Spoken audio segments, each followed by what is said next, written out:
warahmatullahi wabarakatuh. Hamdan wa syukrulillah amma ba'du. Sahabat YouTube atau muhadirin yang saya hormati, alhamdulillah kita berada di pondok pesantren yaitu Khas Ciwedus Kiai Ahmad Sobari, yang pada kali ini yaitu akan menanyakan tentang yaitu sejarah yaitu Mama Ciwedus dalam misi mondok di Sekolah Bangkalan, yang alhamdulillah sekarang terwujudnya pesantren Ciwedus ini. Mudah-mudahan ini pondok mendapat keberkahan dari Allah Subhanahu wa Ta'ala. Untuk lebih jelasnya, mari kita tanyakan langsung kepada cucunya Syekh Ahmad Sobari supaya tidak ada rekayasa. Monggo, Pak.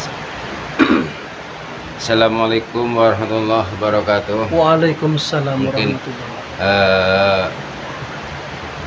perkenalkan dulu, saya Ahmad Mustafa Agil, generasi keempat Mama Sobari. Jadi saya cicit bukan cucu, karena generasi keempat. Jadi Mustafa bin Abdul Ajid bin Kiai Haji Agil bin Mama Sobari. Nah, mungkin alhamdulillah saya akan yang ditanyakan tadi, alhamdulillah beberapa tahun pun saya kelilinglah silaturahmi ke beberapa pesantren-pesantren yang dulu pendirinya murid Mama Sobari ya. Dan kebetulan ada manuskrip, ada tulisan dari peninggalan paman saya dari Mbah Siti Aisyah. Mbah Siti Aisyah itu putra Mama Sobari yang perempuan yang kedua. Jadi masalah sejarah Mama Sobari mondok di Bangkalan Madura itu, emang saya pribadi berkewajiban meluruskan sejarah atau manakib. Yang dikhawatirkan nanti banyak santri yang kurang paham menjelaskan bahwa Mama Sobari tengaji di bisa naon-naon ke Bangkal Madura ya. Itu yang harus diklarifikasi betul. Mama Sobari ini ayahnya sendiri yang adu itu seorang kiai, kakeknya itu seorang ulama besar, Kiai Sueb. Ke atasnya juga Mama Tubagus Kalamuddin itu juga ulama yang dari tanah Banten asli. Mama Sobari itu yuswa umur 0 sampai 12 tahun itu beliau dididik oleh ayahandanya, oleh keluarga lah, lingkungan keluarga, terutama oleh ayahandanya Mama Adroi. Dari mulai lahir 0 tahun sampai 12 tahun.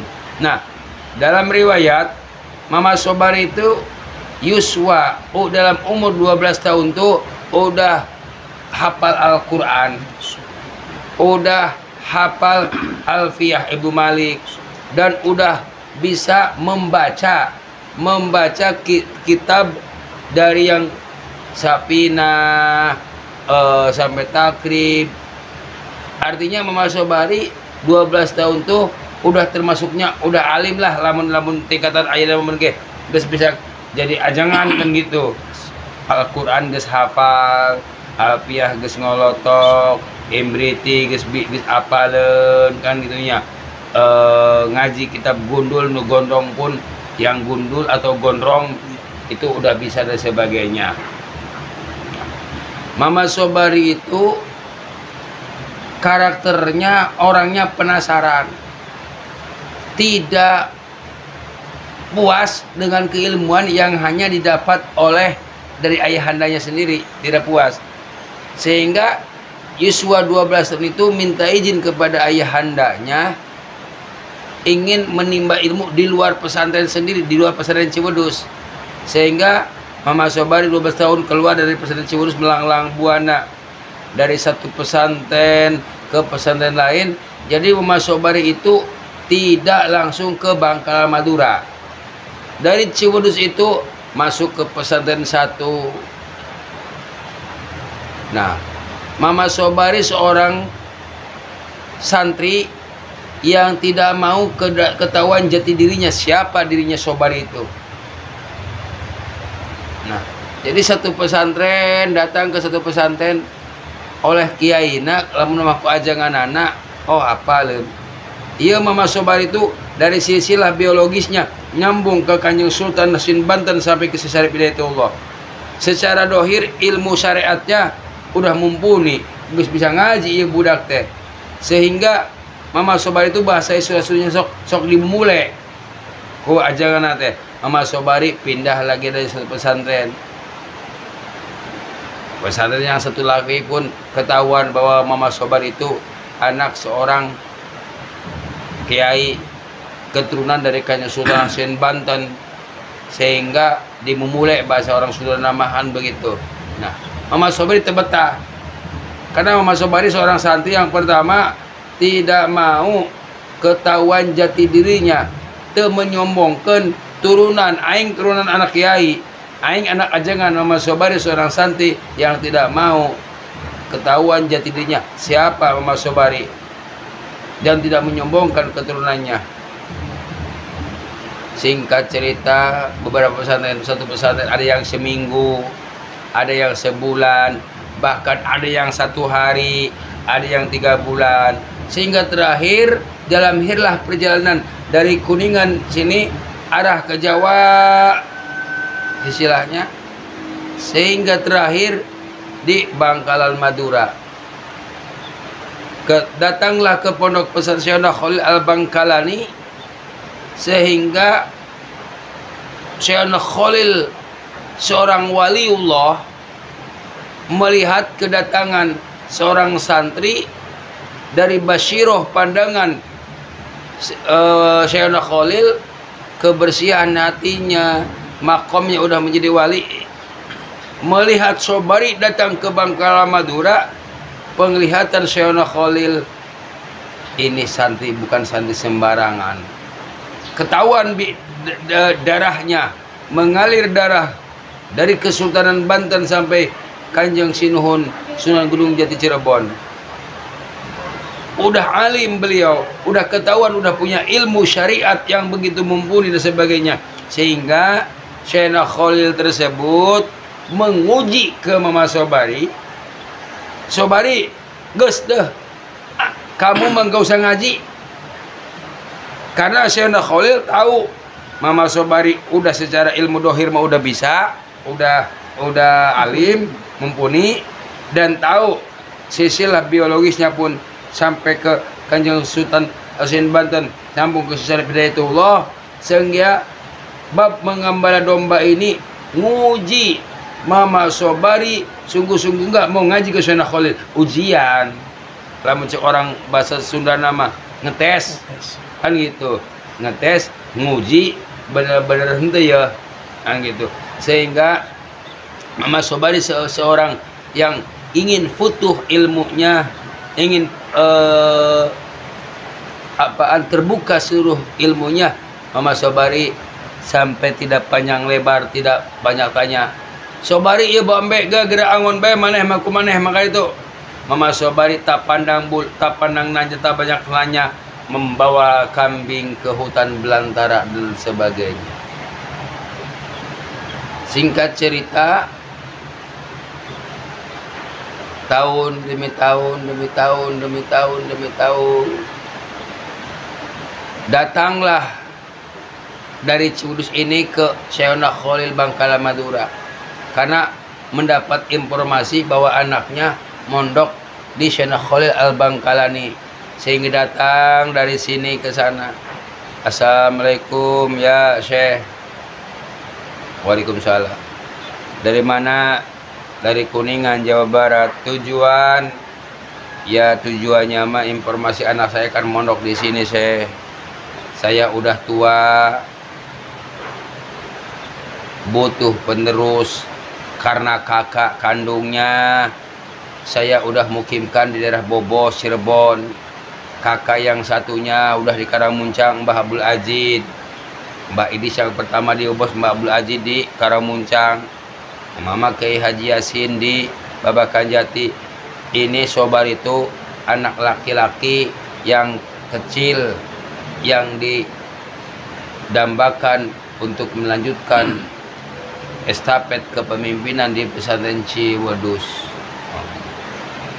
Sehingga Syekh Khalil, santri, coba cari kobong mana, asrama mana, Sobari.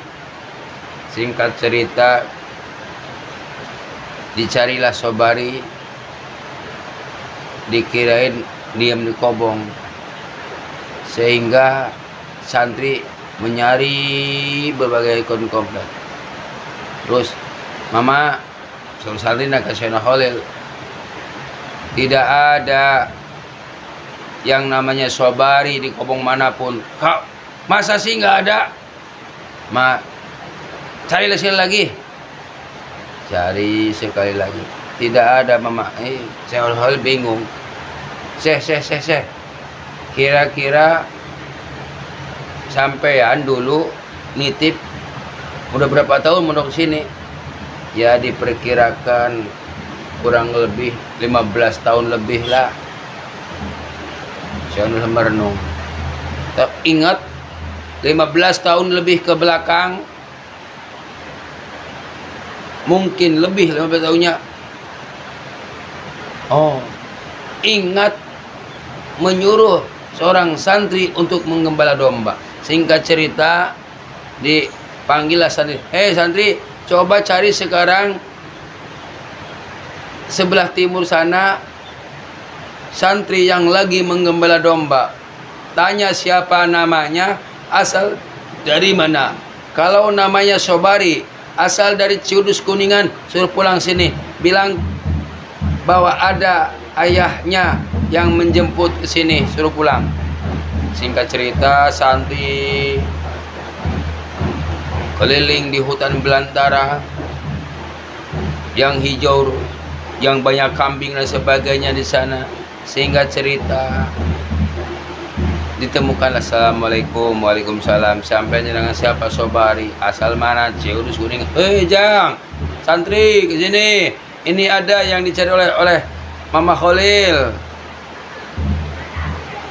Sobari, anjeun ayeuna diangkir ku Mama Khalil di warang uih ka pondok tuang rama anjeun dongkap di Jawa Barat, di Cirebon, di Kuningan, di itu aya ayeuna. Singkat cerita, Mama Sobari di ibring-ibring di kebon.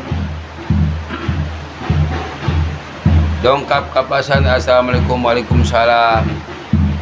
Ngagabruk langsung Mama Sobari, ketemu ayahandanya, menangis dengan begitu rasa haru. Lama tak berjumpa, lama tak bertemu, melanglang buana hirlah mencari ilmu. Singkat cerita, sehingga udah reda dan sebagainya. Mama Adroi Sobari, mama gesepuh ieu lancek anjeun geus papahare boga pasantren.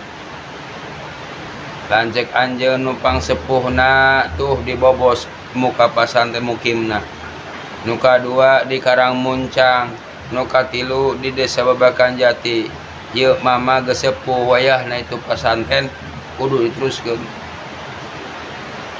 Mama Sobari menangis. Mama, abdi embung uih sebab abdi selama ieu teu acan kenging ilmu teh Syekh Khalil. Sabab selama ieu abdi can diurukan ku Syekh Khalil.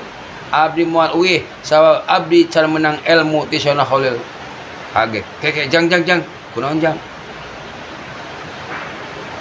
Mohon mama, kan kapungkur mama pas dongkap abdi ka dieu teh. Abdi mah teh di pewarang ngaos. Kan ku mama langsung barang dongkap abdi ka dieu, ku mama pewarang ngangon domba tuh. Mbek mama di leuweung ayeuna seueur. Mbek mama itu tos ribuan di leuweung sakitu mani marontokna sagala ningna. kan kapungkur mama miwarang sobari ieuh bawa embe gerak angon gerak kembang biakeun kan kapungkur teh kitu mama teh. Mama sobari seorang santri yang sami'na wa atokna apa jare kiai.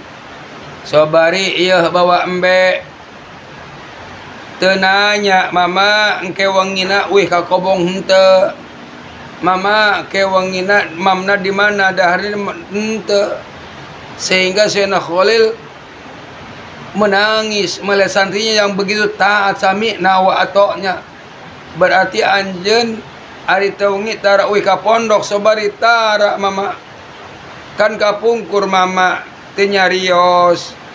Sobari ieu geura angon embe. Engke lamun geus sore anjeun mulang ka pondok ngilu ngaji. Ban henteu kapungkur mama teh kitu. Ari dahar anjeun kumaha sobari? Mama, dahar abdi naon anu aya di kebon mama. Sampeuna, talesna, umbi-umbian anu aya di kebon mama. Pucuk-pucukan anu aya di kebon mama abdi tuang. Jadi selama ieu anjeun cicing di leuweung mohon mama.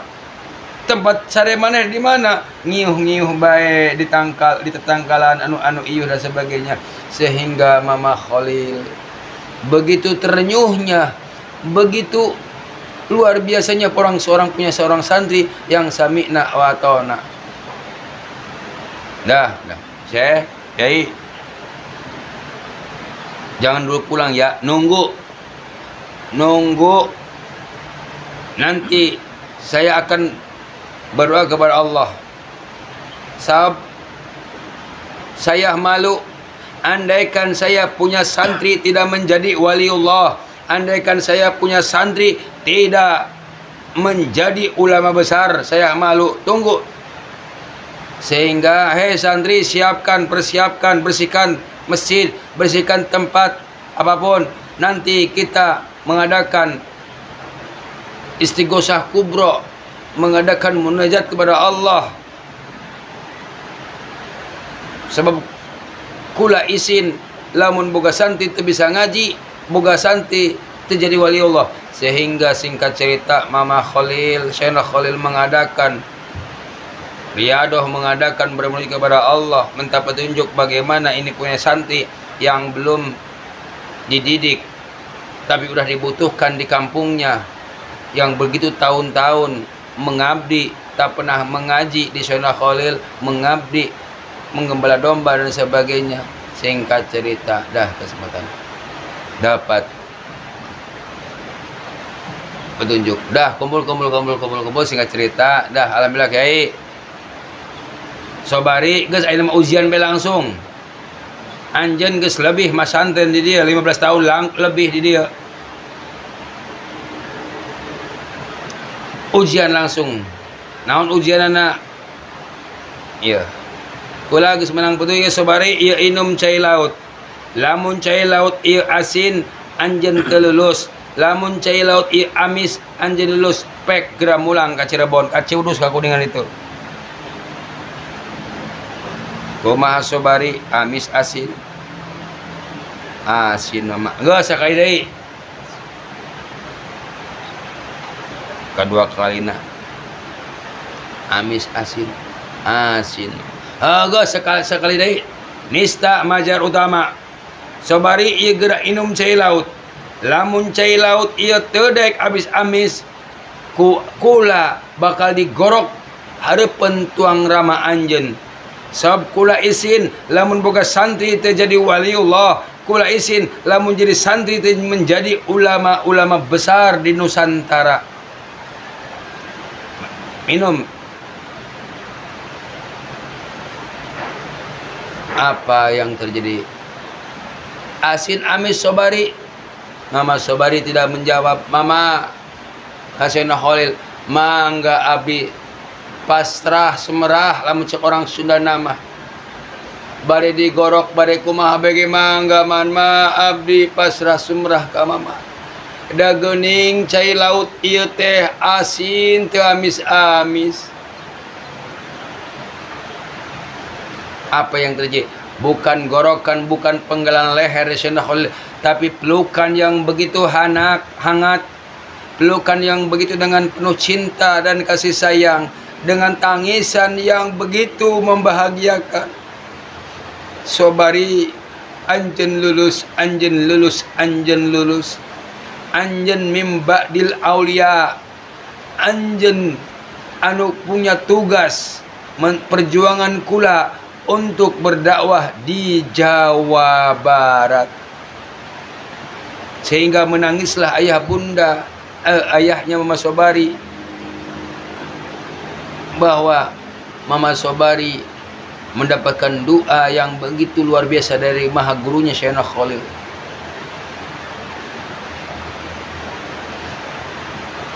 Nah, setelah itu pulanglah, diberikan izin. Sobari, anjen geus lulus ayeuna mah. Pek anjen bawa ilmu kula kabeh ka ditu ka Ciurus ka Kuningan.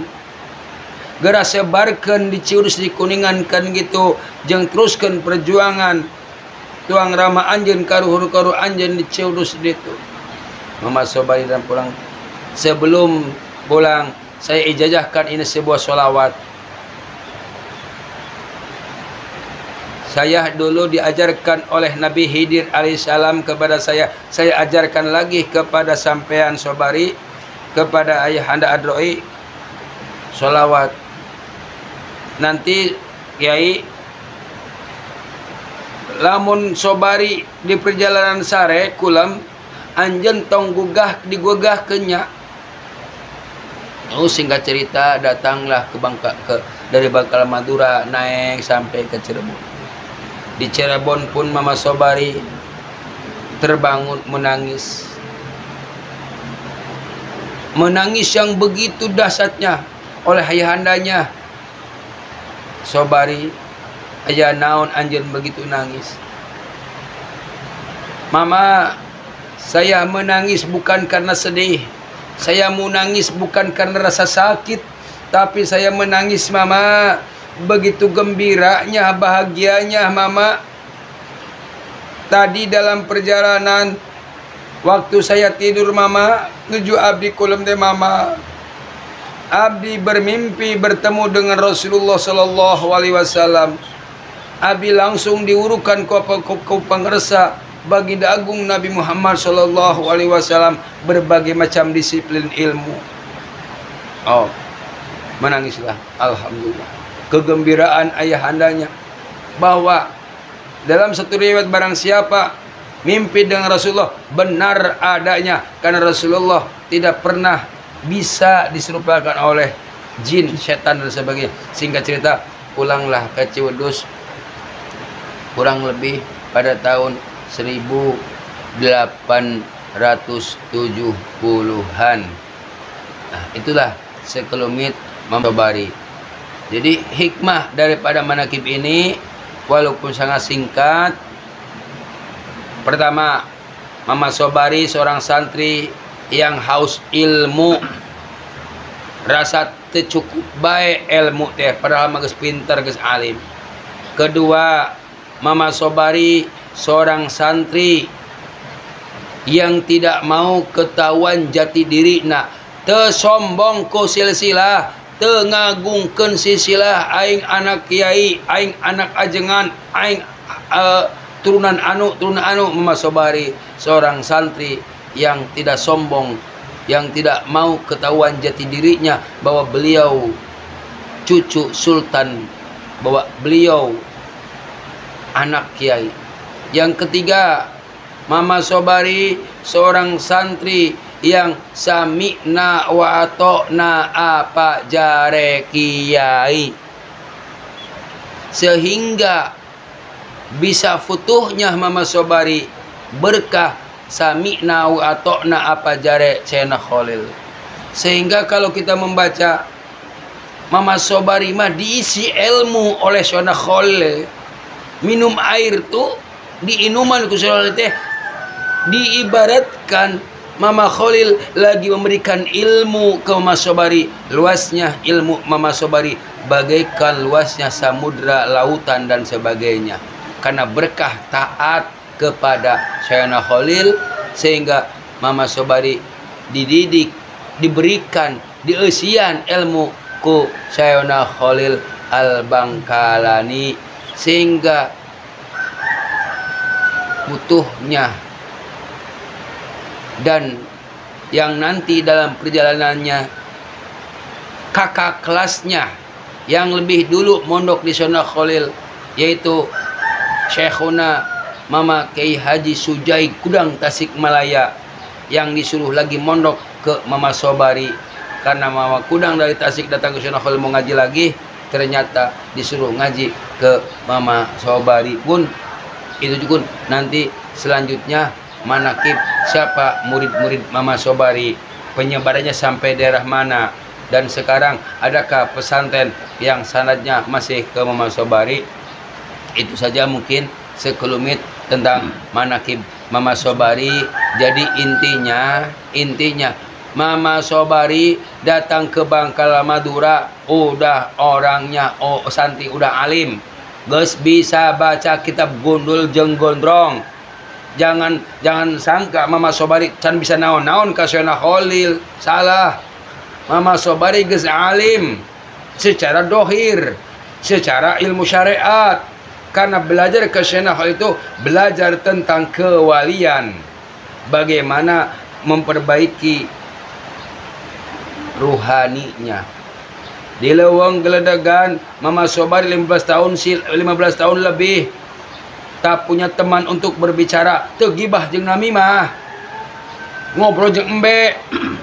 Dijaga dari lisannya, dijaga dari pandangannya, dididik oleh Sayyidina Khalil menjaga lisannya, menjaga pandangannya, menjaga telinganya, sehingga lagi dibersihkan oleh Sayyidina Khalil, dididik di hutan belantara. Begitupun makanannya, apa yang ada di hutan, Mama Sobari dididik, dibersihkan isi perutnya, sehingga darahnya benar-benar darah yang bersih dari makanan yang haram. Teu aya chicken di zaman Mama Sobari mah, teu aya Indomie rebus, teu aya naon. Nah, naon? Bolet, sampe, kan gitu. Nanti pupucukan dan sebagainya. Itulah pendidikan Sayyidina Khalil, sehingga Mama Sobari menjadi paku buminya Jawa Barat. Nanti berkahnya dari Sayyidina Khalil ke Mama Sobari sampai seantero Jawa Barat. Itulah sekelumit manakib Mama Kiai Haji Ahmad Sobari. Mudah-mudahan kita sebagai santri, sebagai muhibin dan sebagainya bisa mengambil hikmah daripada manakib ini, dan jangan sampai salah. Jadi syariat harus diutamakan dulu. Syariat tetap ngaji kudu ngaji, tetap waktu ngaji kudu ngaji, tapi tetap bagaimana untuk mendapatkan ilmu yang barokah. Sami'na wa ata'na, apa jare kiai, dapat restu, dapat izin, dan dapat ridho dari sang gurunya. Itu saja, mudah-mudahan manfaatnya. Sekelumit, sekecil ini manakib ada manfaatnya, karena kalau dikaji secara mendetail ini tidak cukup 2 jam dan sebagainya. Itu saja. Assalamualaikum warahmatullahi wabarakatuh. Waalaikumsalam. Alhamdulillah, tadi sudah diutarakan cicitnya si Ahmad Sobari yang begitu mendetil, dan oleh karena itu mudah-mudahan kita mendapat keberkahan Allah Subhanahu wa taala. Amin. Sallallahu alaihi wabarakatuh.